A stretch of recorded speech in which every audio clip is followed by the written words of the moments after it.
Dan, just how do you encapsulate what this evening was like? It was awesome. Yeah, there's the coaching staff. We got on the bench and kind of like you're walking in the hallway, and we all just turned to each other. It was like that was amazing. That was awesome. I mean, the crowd was incredible.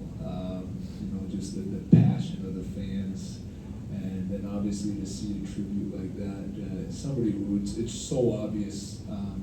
To me, somebody who's new to the organization, seeing it not just tonight, but over the last couple of days, like how much, Marc-Andre Fleury means to the fans here, to the organization, to the city, to his former teammates, the admiration for players that have never played with him before, but who are now sitting in the locker room in these last couple of days. It's incredible. I think for everybody, I speak, I know for the entire coaching staff, and I think for everybody that was a part of that, it was a really special experience. Thrilled that the outcome was the one that it was. To get the win, it was important there just to kind of cap off a really special couple of days and a really special night for Marc-Andre Fleury and for this entire organization. It was awesome.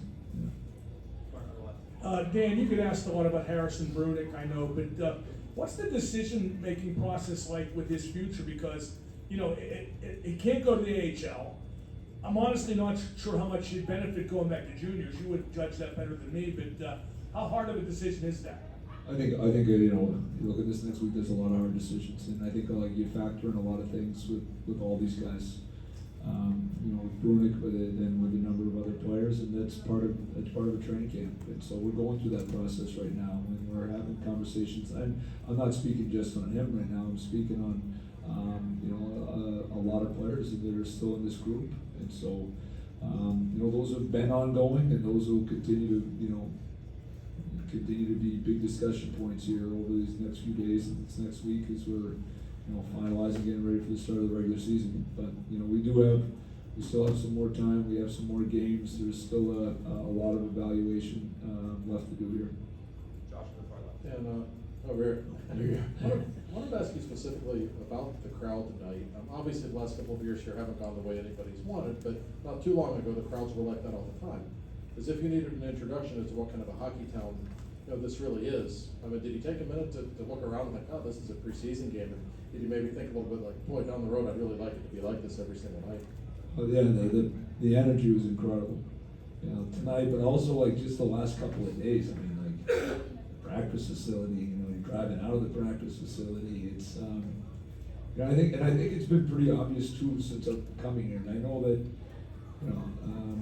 maybe they haven't been like that all the time, but the passion and the level of care from the entire fan base has been pretty obvious to me, just from the very beginning of getting this job, and I think it, definitely to a maybe even greater extent when you have a night like tonight. So,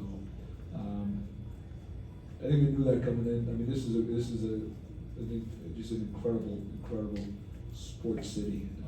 It's an incredible fan base for the Penguins, and we're going to work to continue to build and play a brand of hockey that night in, night out, fans can be excited to see. Dan, maybe somewhat fittingly, Sergei Miroshov played the first couple of periods. Kind of a nice bookend, maybe of the past and future. I was curious what you thought of his performance tonight. I thought he played well. He's been playing well throughout camp. It was another, I thought our first period, wasn't sharp. I think there was a lot of, we were just a bit disjointed, and because of that, I think, he got to see some high quality shots, and he made some high quality saves, and and he's shown that. He's a young guy who competes every day, and as I've already mentioned, and I've said a lot over the last week, we're still in that process though. I'm not going to come in here and get too far ahead of ourselves. We're going through it, we're evaluating, we're watching guys, we're putting players in situations, where they can, show what they can do. And so, but we are still in the thick of that. Ben Kindle's played 3 games for you now. I was just wondering what kind of growth you've seen from him, just even in a short amount of time from game to game. Yeah, I think it's, each game's been a little different. I think it's been like situational usage as well, from each game, but I think that's good. I think it's good to see a young player and how he handles different situations.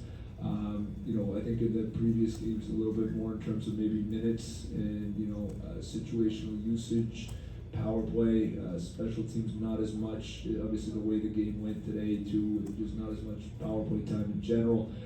But he, it's good to see a young player like that and how they kind of handle some different situations. But the poise is there, the vision, you see that. He doesn't panic with the puck at all, which is impressive for a young player. And he clearly puts himself in some really, really good spots. Kelsey in the back.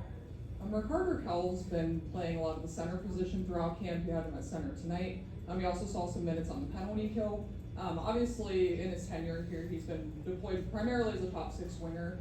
How did he look in those roles tonight, and what goes into the decisions to put him in those roles? Well, we view him as a player that has that type of versatility, that can play, that can play in the middle, and he has played in the middle before. There is experience there, so this isn't, like a total guess. He's done it before. He's played well there.